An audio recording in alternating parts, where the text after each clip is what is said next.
तो welcome student. तो मैंने जैसे बताया कि 10th क्लास के लिए मैंने एक पॉलिनॉमियल्स की वीडियो बनाई थी, आपको बोली देखने के लिए। उस वीडियो से आपको पॉलिनॉमियल्स के बारे में समझ में आ जाएगा। 9th स्टैंडर्ड में पॉलिनॉमियल्स का लेवल थोड़ा कम है, मतलब इसके अंदर पॉलिनॉमियल्स सिर्फ वन वेरिएबल में लीनियर पॉलिनॉमियल्स के ऊपर है। क्वाड्रेटिक पॉलिनॉमियल्स भी आएगा, ठीक है। तो आपका भी चैप्टर पॉलिनॉमियल्स। तो पॉलिनॉमियल्स एक तरह से अलजेब्रिक एक्सप्रेशन है, अलजेब्रिक एक्सप्रेशन में जिसमें हम पॉलिनॉमियल्स जो सीखेंगे वन वेरिएबल के तहत। वेरिएबल कांस्टेंट दो चीजें हैं, वो आपको ध्यान रखना है। वेरिएबल एक्स वाई जेड,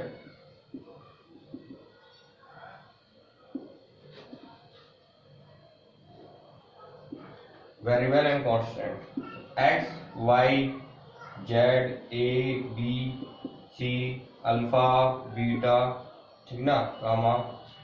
और कांस्टेंट होते हैं 1 -2 3, मतलब नंबर जिसकी वैल्यू हम जानते हैं वो कांस्टेंट है, और जिसके बारे में हम नहीं जानते हैं, we don't know about the what is the value of this, तो then we can say that it is a variable. तो वेरिएबल कांस्टेंट कॉम्बिनेशन से बनता है अलजेब्रिक एक्सप्रेशन। अलजेब्रिक एक्सप्रेशन में कुछ टर्म होता है, उसके रिगार्डिंग हम पॉलिनॉमियल्स में देखते हैं।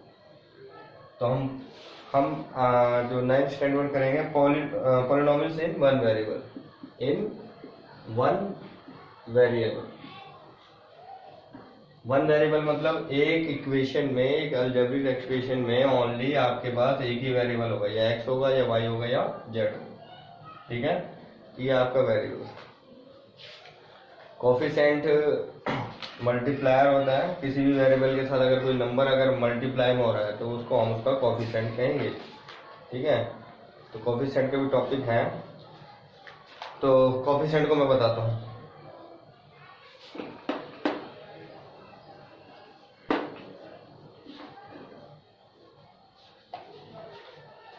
तो पॉलिनॉमियल्स आपको समझ में आया, जैसे मैंने लिखा 2x² + 3x - 5, it is a polynomials, ठीक है ना। और इसमें वेरिएबल क्या है, x के रिस्पेक्ट में पॉलिनॉमियल्स है, इसलिए हम इसको क्या बोलेंगे, px। px = 2x, ये polynomials of x, polynomials of x, ठीक है ना। 2x² + 3x - 5। तो अब now we will talk about the what is the coefficient. Coefficient means हुआ कि जिस वेरिएबल का कोफिशिएंट पूछा जा रहा है उसके साथ जो नंबर मल्टीप्लाई हो। अब suppose that someone asked to you what is the coefficient of x²। x² का कोफिशिएंट क्या है, तो कोफिशिएंट ऑफ x² इज, तो आप देखिए x² के साथ क्या मल्टीप्लाई हो रहा है, 2, तो 2 हो गया इसका कोफिशिएंट। x² का कोफिशिएंट क्या है, 2। कोफिशिएंट ऑफ x का क्या है, x का क्या है, x के साथ क्या मल्टीप्लाई हो रहा है, 3, तो इसका हो गया 3। तो इसको हम कहते हैं coefficient. Coefficient of x² is 2, coefficient of x is 3। मतलब इस इक्वेशन में x² के साथ जो मल्टीप्लाई कर रहा है वो उसका कोफिशिएंट है। तो 2 is the coefficient of x² और 3 is the coefficient of x। और ये जो नंबर है ये हमारा कांस्टेंट टर्म, कांस्टेंट टर्म जैसा भी मैंने स्टार्टिंग होता है, वेरिएबल कांस्टेंट अलग अलग होते हैं, तो ये तो वेरिएबल्स में आ जाएंगे और ये कांस्टेंट टर्म हो गया, ठीक है। ये हमारा कांस्टेंट टर्म है।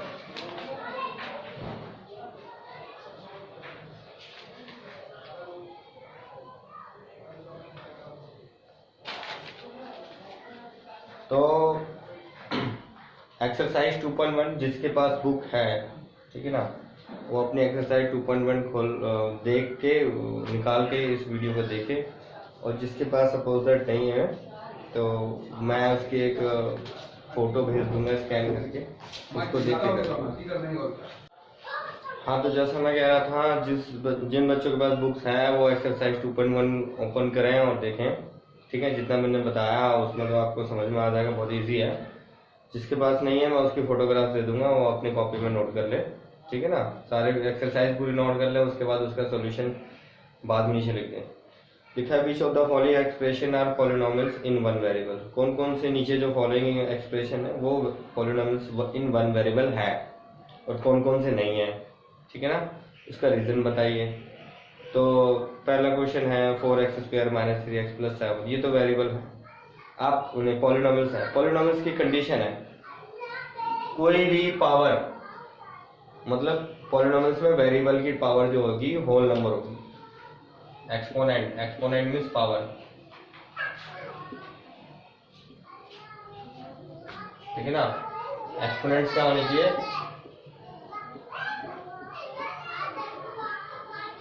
वो होल नंबर होने चाहिए। होल नंबर का मतलब 0 1 2 3 4 5 6 ये होने चाहिए। माइनस भी नहीं होने चाहिए और मतलब फ्रैक्शन भी नहीं होने चाहिए। अगर सपोज दैट मैंने जैसे लिखा है ये तो पॉलिनोमियल्स था, अगर मैंने बाई चांस ऐसे लिख दिया कि ये पॉलिनोमियल्स नहीं है, ये पॉलिनोमियल्स नहीं है, ठीक है ना। तो पॉलिनोमियल्स में कंडीशन ये है कि इसकी पावर ना तो रूट में होनी चाहिए ना माइनस में होनी चाहिए, ठीक है ना। माइनस में भी पावर नहीं होनी चाहिए, सिंपल पावर होनी चाहिए। होल नंबर के केस में वो पॉलिनोमियल्स। तो फर्स्ट क्वेश्चन में ये पूछा है, तो there are 5 expression in this question, first question. तो पहला पॉलिनोमियल्स है, दूसरा भी है, तीसरा नहीं है क्योंकि अंडर रूट में आ रहा है वेरिएबल, फोर्थ भी नहीं है क्योंकि जो y है वो नीचे आ रहा है, नीचे आ रहा है इसका मतलब ऊपर आएगा तो माइनस में पावर चली जाएगी। फिफ्थ भी है बट फिफ्थ में ये है कि वो वन वेरिएबल में नहीं, वो वन वेरिएबल में नहीं है, ये 3 वेरिएबल का केस है। Polynomials in 3 variables not a one variable, ठीक है। बुक खोल के तब मेरी वीडियो देखेंगे, ठीक है ना। जिसके पास नहीं वो पहले उतार लेगा, नहीं भी उतार पाए तो वीडियो को पॉज करके उसके बाद उतार के फिर स्टार्ट कर। सेकंड क्वेश्चन पूछा है right the coefficient of x²। x² का कोफिशिएंट क्या है। तो पहला क्वेश्चन देखो कितना इजी है, लिखा है 2 + x² + x।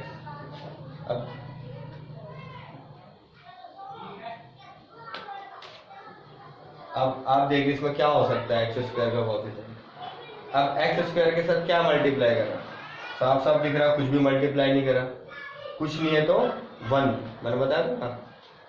किसी के पास कोई नहीं है तो उसके पास एक ही है ऊपर वाला 1, सबका मालिक एक, तो एक तो इसके पास होगा, इसलिए इसका कोफिशिएंट ऑफ x² इज 1। तो आपका आंसर में लिखना है कोफिशिएंट ऑफ x² इज 1, ठीक है। इसमें भी 4 है क्वेश्चन। सेकंड में है -1, थर्ड में है π/2 और फोर्थ में है 0। क्योंकि x² ही नहीं है, जब x² ही नहीं है तो उसको कोफिशिएंट कहाँ से आ जाएगा, तो पॉसिबल ही नहीं है, तो 0 हो गया, ठीक है। तो 2 क्वेश्चन कंप्लीट हो गए। अब आते हैं थर्ड पे। Give one example each of the binomials of degree 35 and monomials of degree 100। अब बाइनोमियल्स मोनोमियल्स कहाँ से आ गए, तो आपने देखा होगा 8th क्लास में जब हम पढ़ रहे थे तो उसमें बाइनोमियल्स मोनोमियल था, वो क्या थे, ट्रम थे। ट्रम के अकॉर्डिंग क्या करते हैं हम पॉलिनोमियल्स को कैटेगराइज कर देते हैं बाइनोमियल्स, मोनोमियल्स, ट्रिनोमियल्स में। ये सिंगल ट्रम है तो ये मोनोमियल्स हो गए। इसी में मैंने एक ट्रम और जोड़ दिया, ये बाइनोमियल्स हो गए, ठीक है ना। x + y² + z, ये ट्रिनोमियल्स हो गए, ठीक है। इसी तरीके से ट्रम जैसे हम जोड़ेंगे उसके एक ट्रम वाले को मोनोमियल्स कहते हैं, ठीक है ना। ये इसको बाइनोमियल्स कहेंगे, इसको ट्रिनोमियल्स कहेंगे, ठीक है। तो थर्ड क्वेश्चन में बस हमें एक एग्जांपल देना है ऐसा कि एक बाइनोमियल ट्रम हो, उसकी डिग्री कितनी होनी चाहिए 35, मतलब पावर होनी चाहिए 35 की। तो क्वेश्चन नंबर थर्ड का आंसर जो है मैं डायरेक्ट बता देता हूँ। देखो मैंने लिख दिया x की पावर 35 प्लस में 3 या 30, ये हो गया। ये पॉलिनोमियल्स भी है, उसकी डिग्री कितनी है 35। और एक और हमें एग्जांपल बताना है क्या, एक मोनोमिल्स लेना है, उसकी डिग्री 100 है। मोनोमिल्स का मतलब एक ही होना चाहिए, सिंगल टर्म। तो मैंने कॉमन लिया और 5x की पावर कितना लिख दिया 100। 5 ना भी लेता तब भी कोई बात नहीं, 5 तो मैंने ऐसे ले लिया, हटा भी दो तब भी ये ठीक है, लगा दो तब भी ठीक है। 5 नहीं की जगह आप 3 भी लगा सकते हैं। ये हमें एग्जाम्पल देना है। एग्जाम्पल का मतलब बहुत सारे एग्जाम्पल है, कैसे भी ले सकते हैं। ये बायनोमियल्स इसलिए है क्योंकि यहाँ पर दो टर्म है, ये बायनोमियल्स है। ये मोनोमियल्स क्यों है? क्योंकि ये सिंगल टर्म है। मोनोमियल्स बताया ना, सिंगल टर्म। और पावर 100 तो इसकी डिग्री कितनी हुई 100, ठीक है। तो डिग्री ऑफ द पॉलिनोमियल्स 100 है, इसकी 35 है। तो ये हमारा क्वेश्चन नंबर 3 का आंसर हो गया, ठीक है। अब क्वेश्चन नंबर 4 बहुत सिंपल, जो मैं अभी बता रहा हूँ वही। फोर्थ क्वेश्चन में लिखा है right the degree of each of the following polynomials. हमें हर किसी की डिग्री लिखनी है। डिग्री ऑफ द पॉलिनोमियल्स वही है, किसी भी पॉलिनोमियल में सबसे बड़ी पावर को हम डिग्री ऑफ द पॉलिनोमियल्स कहते हैं।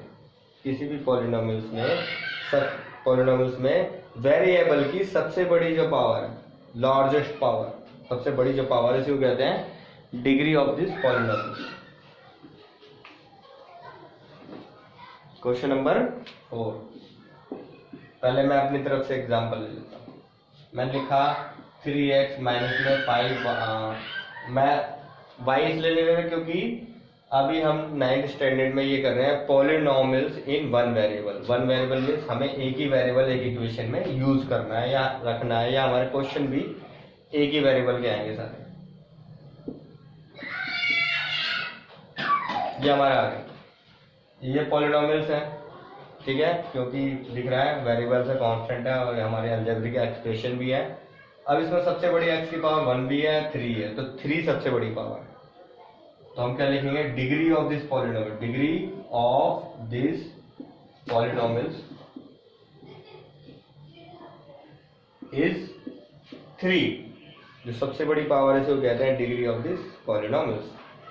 तो पहले में 3 हो गई, सेकंड में जब आप देखोगे अपनी बुक में क्वेश्चन तो 2 है, थर्ड में 1 है, कुछ नहीं है तो 1, क्योंकि t की पावर कुछ नहीं है तो 1, किसी का कुछ नहीं है तो 1 होता है, ऊपर वाला 1 एक।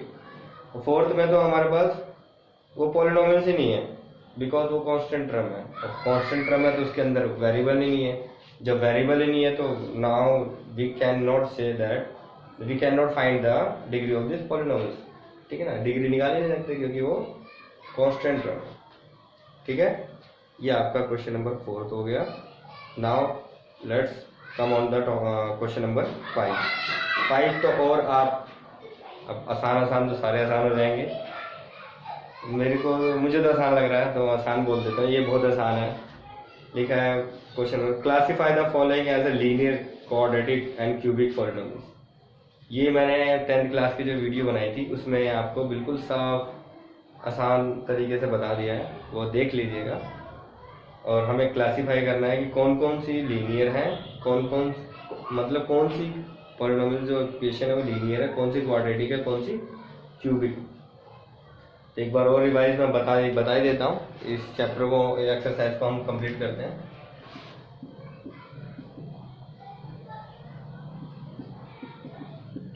तो ये कौन सी हो सकती है, देखते हैं। पावर, सबसे बड़ी पावर क्या है 2, ये क्वाड्रेटिक हो गई, ठीक है। ये क्वाड्रेटिक हो गई।